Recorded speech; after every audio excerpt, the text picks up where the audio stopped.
Palavra da Verdade, com Hernandes Dias Lopes. A carta de Paulo aos Efésios. Carta de Paulo aos Efésios. Capítulo 3, versos de 1 a 13. Por favor, sobe um pouquinho. Carta de Paulo aos Efésios. Pode subir um pouquinho mais, filho, o retorno, por favor.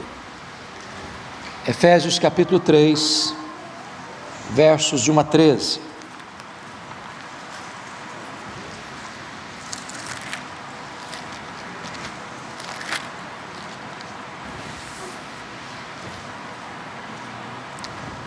Eu peço que você, após a leitura, mantenha a sua Bíblia aberta comigo.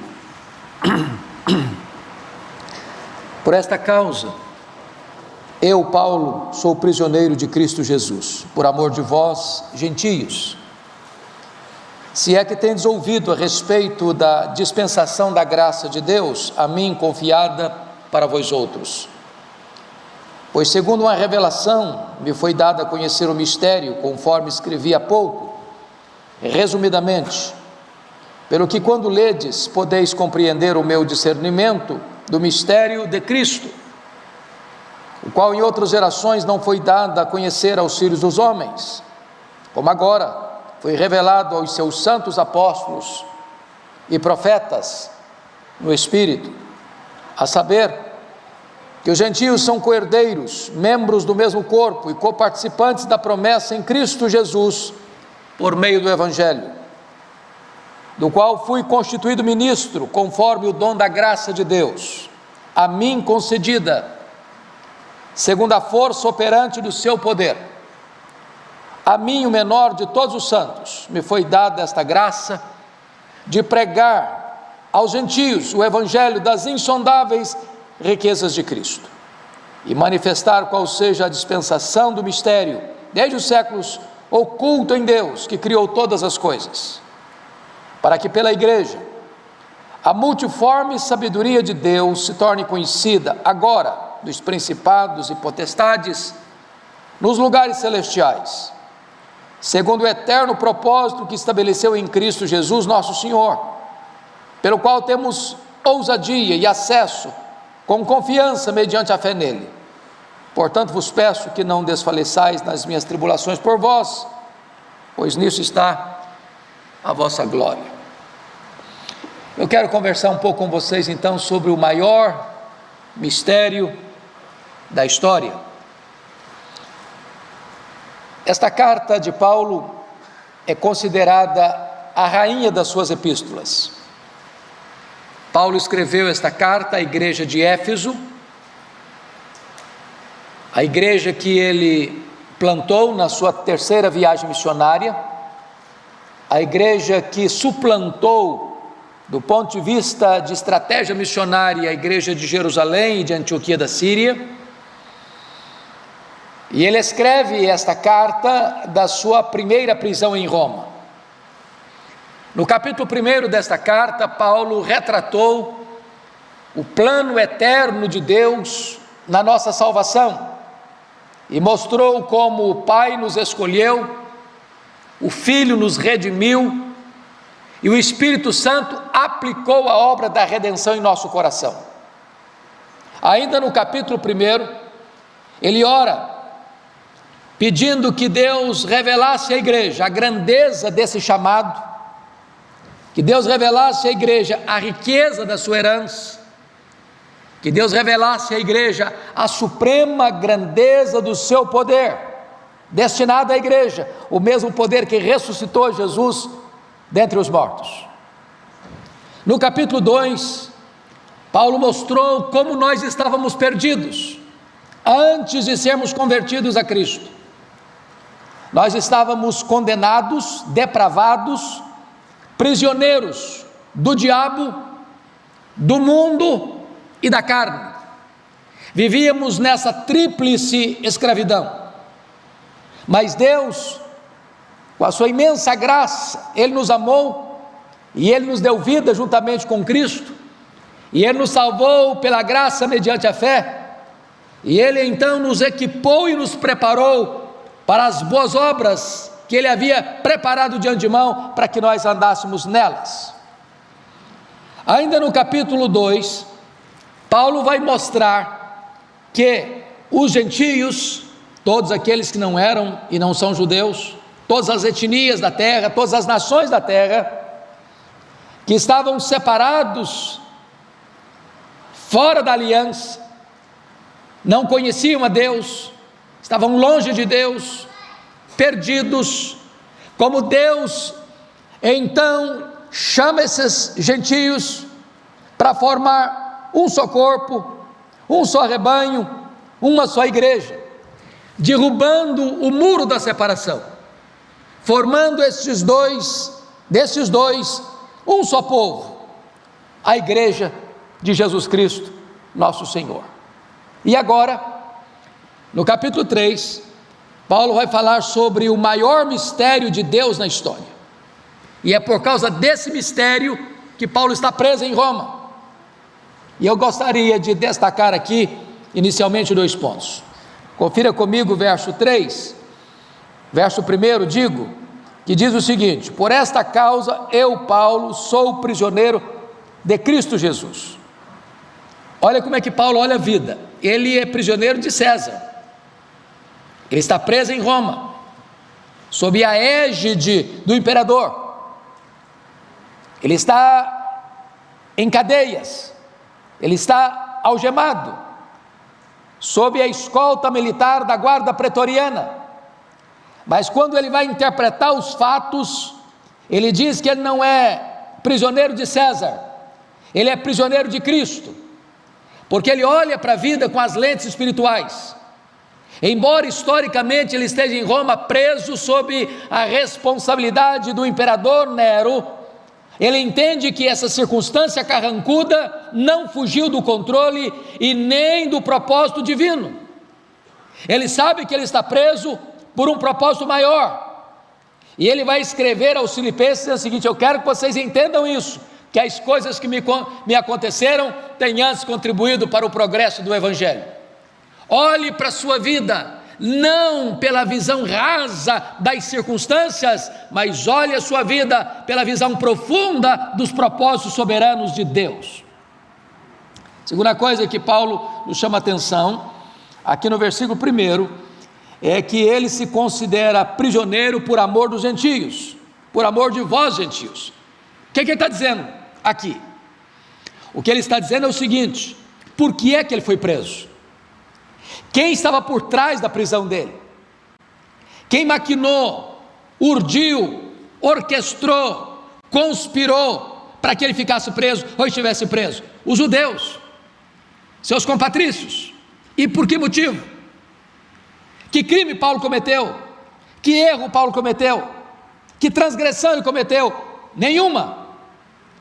Mas quando Paulo, destinado aos gentios, pregando para os gentios, afirmando que os gentios podem ser salvos e podem ser agregados à igreja de Deus, os judeus que se consideravam os únicos amados por Deus, os únicos escolhidos por Deus, se revoltaram contra ele, e por causa do seu ministério dedicado aos gentios, Paulo foi preso, e ele está preso em Roma exatamente por causa do amor que ele tinha pelos gentios, dispondo-se a levar a eles o evangelho da graça, o evangelho da salvação.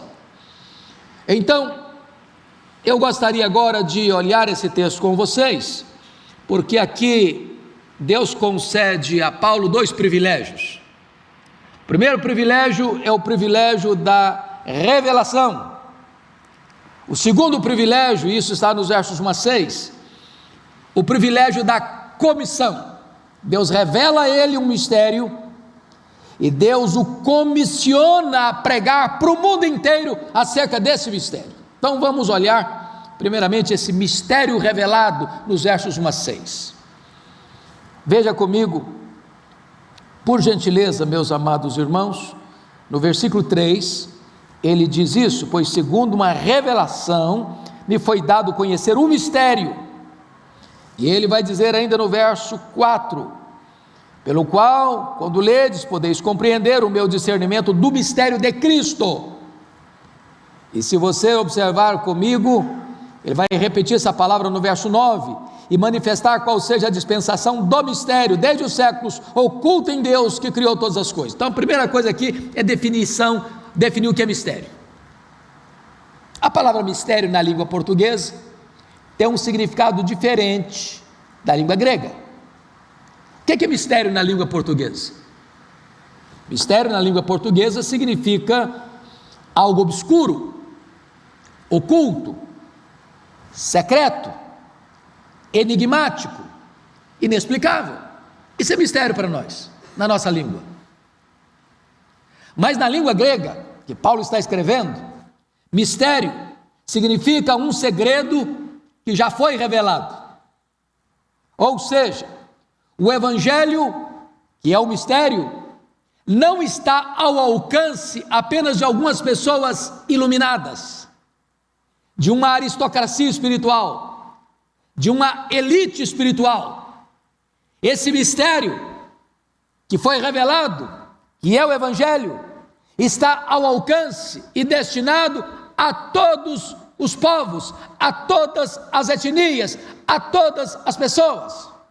Então essa é a definição. Agora vamos olhar que no verso 4, Paulo vai dizer que esse mistério tem nome. Olha o versículo 4 comigo. Pelo que quando ledes podeis compreender o meu discernimento do mistério de Cristo. Então Paulo está dizendo que Cristo é a fonte e Cristo é a substância desse mistério. Agora, vejam vocês, amados irmãos, que Paulo vai definir que mistério é esse. Vejam comigo, por gentileza, que ele está dizendo que esse mistério de Cristo, o qual em outras gerações não foi dado a conhecer aos filhos dos homens, como agora foi revelado aos seus santos apóstolos e profetas do Espírito. Que mistério é esse? Do que ele está tratando? O que ele está trazendo de novo, que estivera oculto e agora está revelado? Que as gerações anteriores não compreenderam com clareza e agora está revelado com diáfana clareza. O que é isso? Ele vai definir isso no verso 6. Eu gostaria que você lesse comigo em voz alta esse verso 6. Vamos juntos? A saber que os gentios são co-herdeiros, membros do mesmo corpo e coparticipantes da promessa em Cristo Jesus por meio do Evangelho. Vamos entender isso aqui, irmãos? Notem comigo que ele está usando 3 palavras sinônimas, como que para aprofundar o significado da palavra, do entendimento. Verso 6, primeira palavra, coparticipantes. Depois, primeira palavra, co-herdeiros. A segunda palavra, membros do mesmo corpo, é uma palavra só no grego, assim como co-herdeiro, uma palavra só no grego. E depois, ele vai usar a expressão coparticipantes. Então, o que Paulo, na verdade, está querendo dizer nesse texto? É que lá atrás, se entendia que por meio do povo de Deus, e foi a promessa feita a Abraão em Gênesis 12, que todas as famílias da terra serão abençoadas por meio dele, todas as famílias da terra serão abençoadas por meio do povo de Deus, que os judeus, os hebreus, o povo de Israel seria luz para os gentios, mas Israel era o povo eleito de Deus. Agora a compreensão é que, na verdade, judeus e gentios se tornam um único povo, uma única nação santa, acabando-se de certa forma com a espécie de teocracia de Israel com o povo de Deus, e agora Deus vai formar um povo, uma nação, uma igreja, uma noiva, um rebanho, um único povo, formado de judeus e gentios, sem separação, sem acepção, sem diferença, de tal maneira que hoje Deus só tem um povo especial, chamado igreja. A igreja é esse grande mistério, formado de judeus e de gentios. Essa dupla união com Cristo e uns com os outros é a essência deste grande mistério que estivera oculto das gerações passadas e agora está revelado a você e a mim.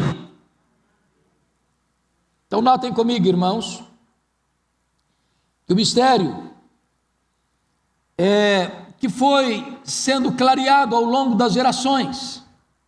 Quando você lê o Antigo Testamento, ele vai sendo descortinado, ele vai sendo descortinado, ele vai sendo descortinado, até que chega o dia perfeito, sol a pino, meio-dia, claridade plena para o nosso entendimento. Para o nosso entendimento. Se você perceber o que Paulo está dizendo no verso 6, os gentios, leia etnias, não só nações, Brasil, Portugal, Estados Unidos, China, Japão, Coreia do Sul, entenda etnias, os gentios, são co-herdeiros, são herdeiros são membros do mesmo corpo, são co-participantes da promessa em Cristo Jesus por meio do Evangelho. De tal maneira que você não é menos privilegiado do que Abraão, Isaac e Jacó. Você não é menos privilegiado do que Moisés e Elias. Você não é menos privilegiado do que Davi e Neemias. Você está no mesmo nível de povo de Deus do que os grandes heróis da fé do passado, da história de Israel. Esta é a grande revelação que Deus trouxe e que está claro no Evangelho. O Senhor Jesus Cristo deixou também isso claro quando ele, depois que ressuscitou dentre os mortos e antes de ir assunto aos céus, dá a grande comissão aos seus discípulos, dizendo: ide, fazei discípulos de todas as nações, batizando-os em nome do Pai, e do Filho, e do Espírito Santo, ensinando-os a guardar todas as coisas que eu vos tenho ordenado, e eis que eu estou convosco todos os dias, até a consumação dos séculos. Jesus deixou claro que o Evangelho não é destinado a este povo ou aquele outro povo, mas a todas as nações, a todas as etnias. Oh, que glória é saber que este plano é eterno, e Deus foi progressivamente revelando esse plano, esse propósito, esse projeto, e agora está claro, postamente claro, revelado aos apóstolos e profetas, trazido a nós por meio do Evangelho. Então o que é absolutamente novo aqui?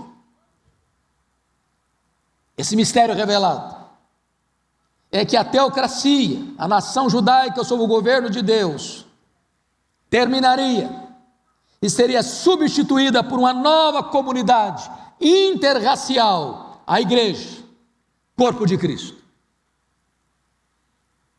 Bendito seja Deus, irmãos, bendito seja Deus. Olha comigo o verso 5.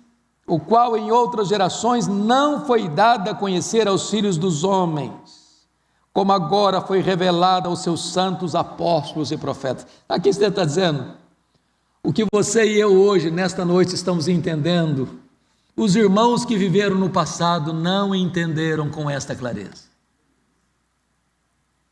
Que privilégio você e eu temos. Que esse mistério que estiver oculto das gerações pretéritas passadas, agora está claramente posto diante dos nossos olhos. Mas vamos ver o mistério comissionado agora. Se você percebeu no final do verso 6, Paulo equiparou o mistério com o Evangelho, né? Olha aí, a saber que os gentios são coerdeiros, membros do mesmo corpo e coparticipantes da promessa em Cristo Jesus por meio do Evangelho.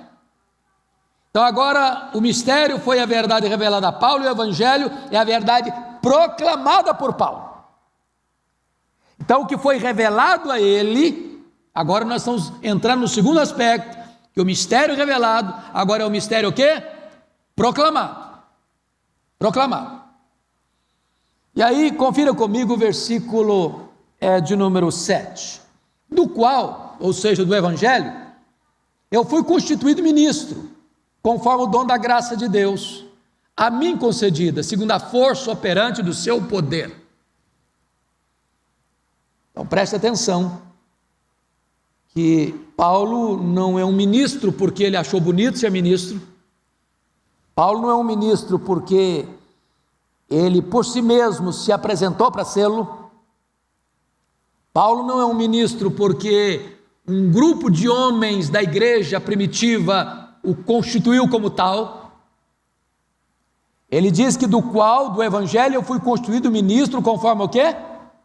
O dom da graça de Deus, a mim concedido. E aí ele vai dizer que isso foi feito segundo a força operante do seu poder.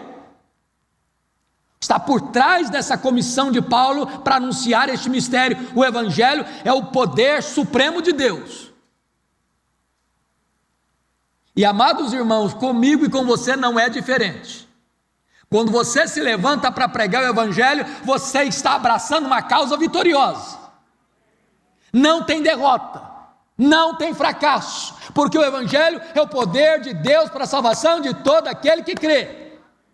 Nós não pregamos palavra de homens, nós não pregamos uma palavra fracassada, nós pregamos uma palavra viva, poderosa, é a dinamite de Deus, é o dinamis de Deus, que quebra a pedra dura, que despedaça as resistências mais sólidas.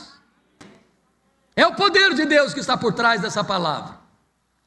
E agora, notem comigo, o privilégio de ser dispenseiro desse ministério, ou desse mistério, melhor dizendo, confira o verso 8. A mim, o menor de todos os santos, me foi dada esta graça de pregar aos gentios o evangelho das insondáveis riquezas de Cristo. Quando Paulo se autodenomina o menor de todos os santos, ele está demonstrando aqui não uma falsa humildade. Não, absolutamente não. Paulo tinha consciência disso. Aliás, 3 vezes ele se referiu a isso. Primeiro, ele disse a respeito da sua vida, lá em 1 Timóteo 1,15, eu sou o maior dos pecadores. Agora ele diz que ele é o menor dos santos. E ele diz lá em 1 Timóteo 1,13 que ele, lá no passado, tinha sido um blasfemo, insolente, perseguidor da igreja. Ele diz lá em 1 Coríntios 15:9 que ele era o menor dos apóstolos porque ele perseguiu a igreja de Deus. E isso é tão glorioso, irmãos, porque o Senhor Jesus pega aquele camarada que era um assassino, um serial killer. Porque diz a Bíblia lá em Atos dos Apóstolos que ele deu o seu voto, ele lançou muitos santos em prisões e dava o seu voto para matá-los. Ele esteve por trás da morte de muita gente. E aquele que você hoje, com um senso de justiça humana, diz: esse cara tem que ir para o fundo do inferno, tem que morrer nas chamas, pagar o que ele fez, o sangue que ele derramou, os cristãos que ele mandou matar, os cristãos que ele torturou, que ele jogou na cadeia, que ele açoitou, que ele forçou a blasfemar, que ele derramou sangue. E de repente, o poder de Deus é tão extraordinário, que pega esse monstro humano, e o transforma, e o salva, e o liberta, e agora diz: você vai ser comissionado a pregar este evangelho, e a ser o maior missionário da igreja.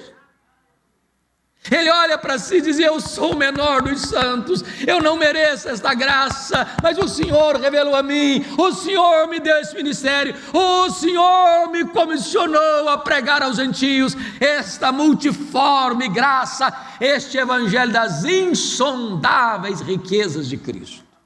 Oh, glória ao Senhor por este evangelho tão precioso. Agora notem, versículo 7, ele foi constituído ministro. A necessidade de pregar, a necessidade do poder de Deus para anunciar este evangelho. Agora, veja comigo, irmãos, esta bênção que está aí no versículo 7. Fui constituído ministro, conforme o dom da graça de Deus a mim concedida, segundo a força operante do seu poder. Essa palavra força operante aqui é a palavra energeia, de onde vem energia, e a palavra poder aqui é a palavra dinamis, de onde vem a palavra dinamite. O que Paulo está dizendo? Ele, Paulo, não podia pregar esse evangelho sem poder. Irmãos, você e eu precisamos de poder, sabia? Precisamos de poder. Que não é uma questão de você abrir a boca e proferir essa palavra só. Aquele que está comissionado a pregar precisa ser revestido de poder para pregar essa palavra poderosa. O evangelho é poder, mas Deus capacita o instrumento que proclama este evangelho também com poder. Paulo entendeu isso, Paulo compreendeu de tal maneira isso, que ele diz: a minha palavra não consiste apenas em sabedoria humana, mas em demonstração do Espírito e de poder. Quantas vezes nos falta esse poder, nos falta esta unção, nos falta esse revestimento, e nós precisamos orar pelos pregadores, nós precisamos que os bancos estejam encharcados de oração, para que os púlpitos sejam revestidos desse poder. Mas notem comigo, amados, Paulo desenvolve o privilégio de pregar o evangelho em 3 etapas. Primeira etapa, confira comigo o versículo 8: pregar aos gentios o evangelho das insondáveis riquezas de Cristo. Você pode ler o verso 8 comigo, por favor? Vamos juntos?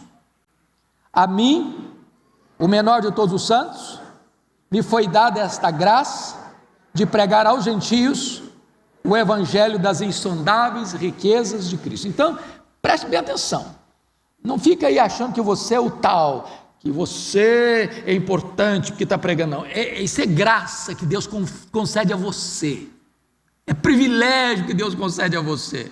Sinta-se honrado em pregar o evangelho. Deus está lhe dando o privilégio de ser um portador dessas boas notícias. Agora, eu acho que nós jamais poderíamos esgotar o que ele está dizendo aqui. Este evangelho é o evangelho das insondáveis riquezas de Cristo. É aquele baú de riqueza que quanto mais você tira joias e preciosidades, pedras preciosas e joias e ouro e belezas e riquezas, quanto mais você tira, mais tem para tirar. Quanto mais você tira, mais tem para tirar. Quanto mais você tira, mais tem para tirar. É inesgotável este evangelho. É o amor de Deus revelado a nós.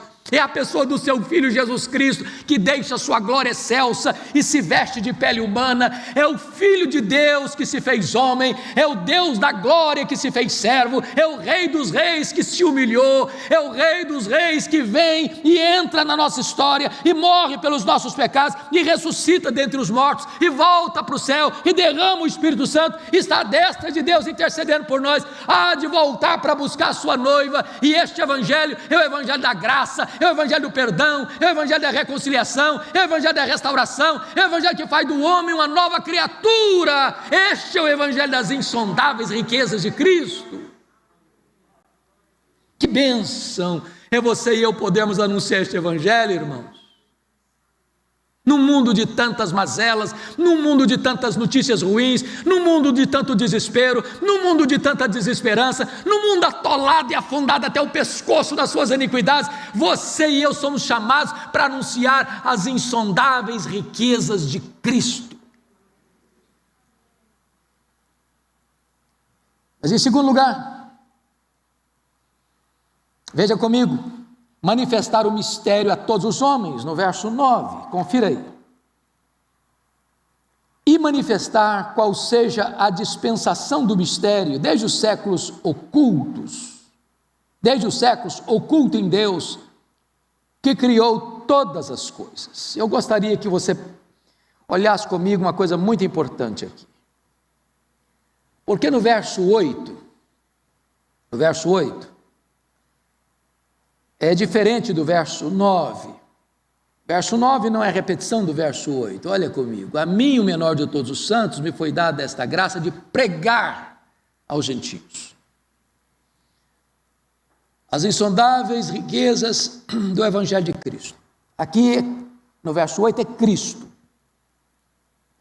Mas no verso 9, ele não usa a palavra pregar. Ele usa a palavra manifestar. Manifestar. E a palavra manifestar aqui, irmãos, é a palavra fotizo, de onde vem luz. O que ele está dizendo para nós, agora é a igreja, no verso 9.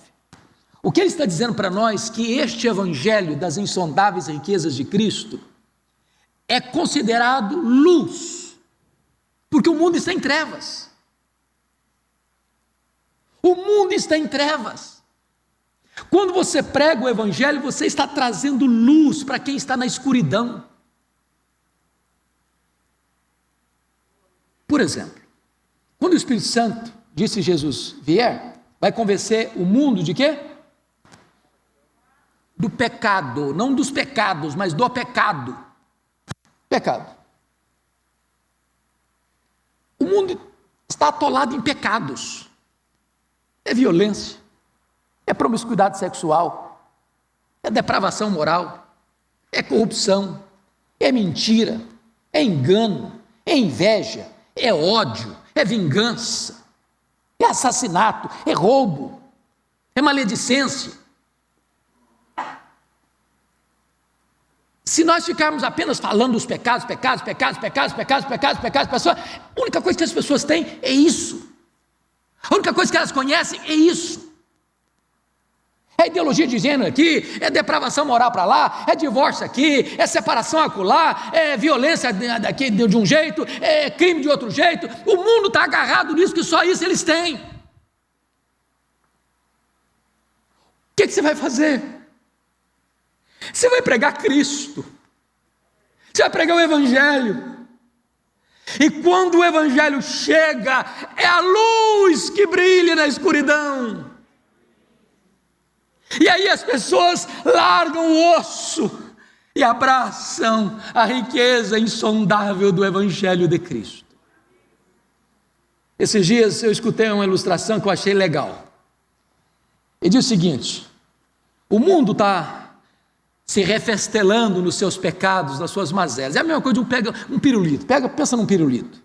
Um menino chupando pirulito. Se você tentar arrancar o pirulito da boca dele, ele vai chorar. Ele vai chorar. Ele só tem aqui é pirulito. A única coisa que ele sabe e conhece aqui é pirulito. Mas imagina que você tenta arrancar o pirulito cai no chão, se mistura com formiga, com poeira, com sujeira, e o menino pega aqui é pirulito, cheio de formiga, cheio de sujeira, está chupando pirulito, ele só tem aqui é pirulito, ele só conhece aqui é pirulito, é tudo que ele sabe, que ele acha que é bom aqui é pirulito. Você tentar levar os homens a deixar o pecado, só por deixar o pecado, é a mesma coisa de tentar tirar o pirulito cheio de sujeira e formiga da boca da criança. O que você faz? Você leva para ele uma caixa cheia de pirulitos novos, deliciosos, limpinhos. Aí ele vai deixar o pirulito sujo para lá. Quando o Evangelho chega, o Evangelho é luz. Luz. E quando a luz chega, as trevas são dissipadas. Porque a luz se revela e as trevas não prevaleceram contra ela. Este é o Evangelho. Este é o Evangelho, amados irmãos. É o fotizo, é a luz, e manifestar qual seja a dispensação do mistério, desde os séculos ocultos em Deus, que criou todas as coisas. Eu gostaria que vocês pudessem perceber comigo, que Paulo está aqui mostrando para nós, então, uma espécie de duas criações. Versículo 8. Que criou todas as coisas, para que pela igreja a multiforme sabedoria de Deus tornasse conhecida agora dos principados e potestades dos lugares celestiais. Deus criou o universo. e Deus criou a igreja.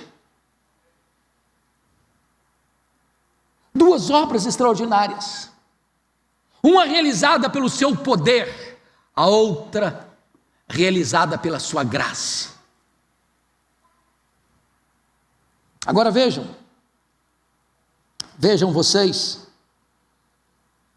que Deus então aqui no verso 9, vai juntar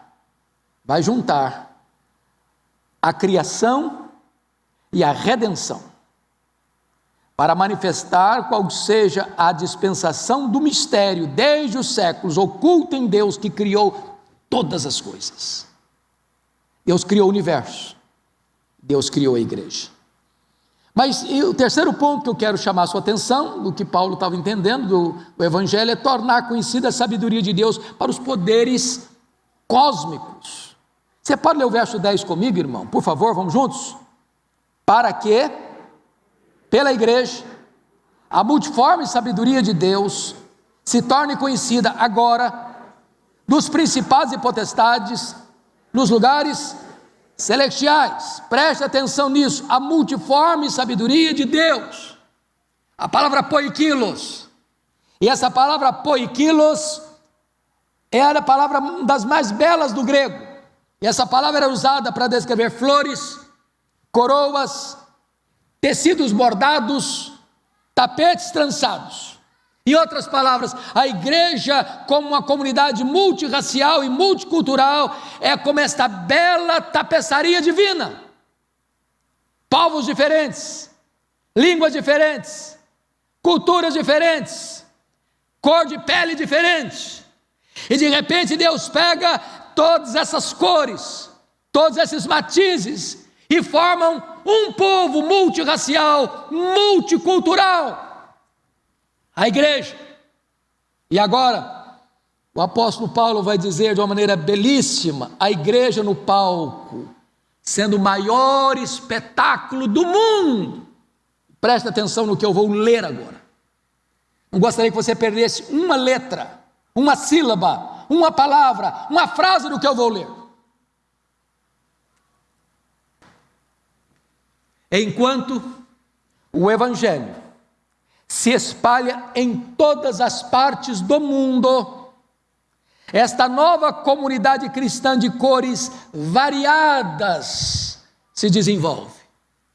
É como a encenação de um grande drama. A história é o teatro, o mundo é o palco. Os crentes salvos pela graça em todos os países são os atores.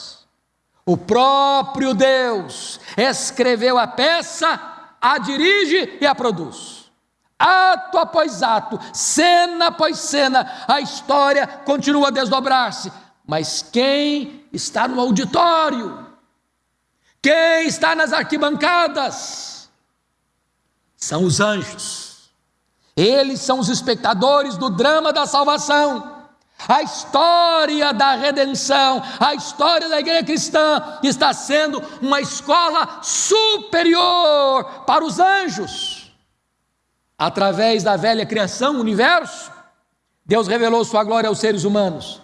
Mas através da nova criação, a igreja, Deus revelou sua sabedoria aos anjos. Os anjos estão fascinados ao verem judeus e gentios sendo incorporados na igreja, como um só povo, um só rebanho, uma só família, uma só igreja, uma só noiva. Oh, amados irmãos, hoje, nesta noite, nós aqui, igreja de Deus, estamos ensinando para os anjos nas regiões celestiais, e eles estão encantados de ver a igreja com uma expressão da multiforme graça e sabedoria de Deus. Este é o mistério revelado no Evangelho.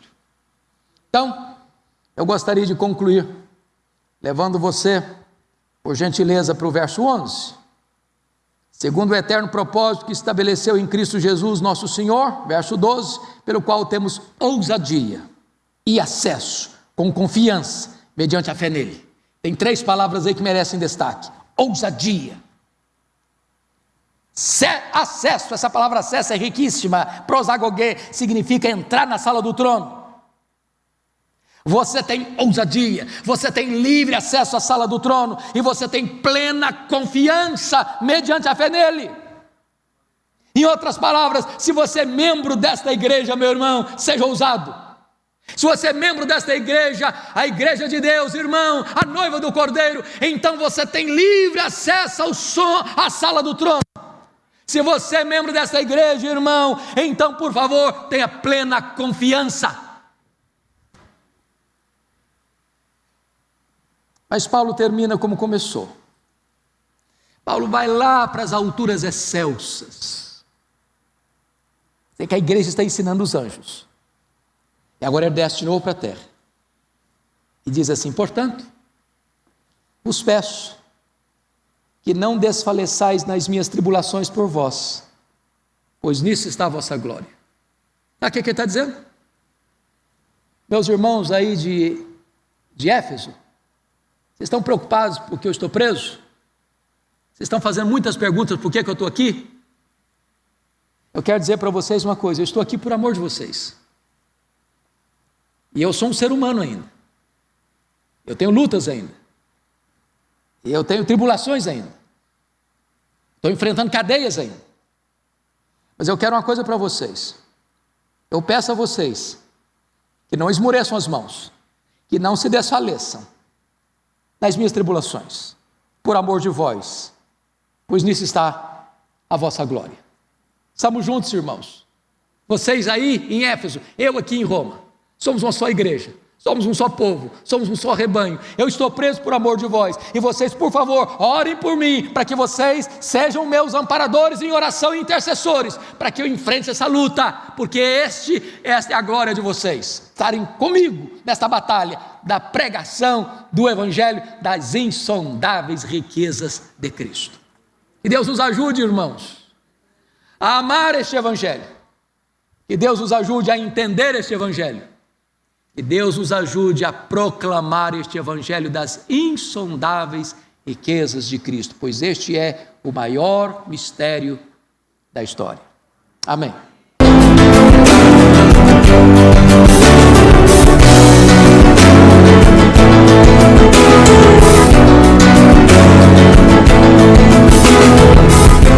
Palavra da Verdade, com Hernandes Dias Lopes.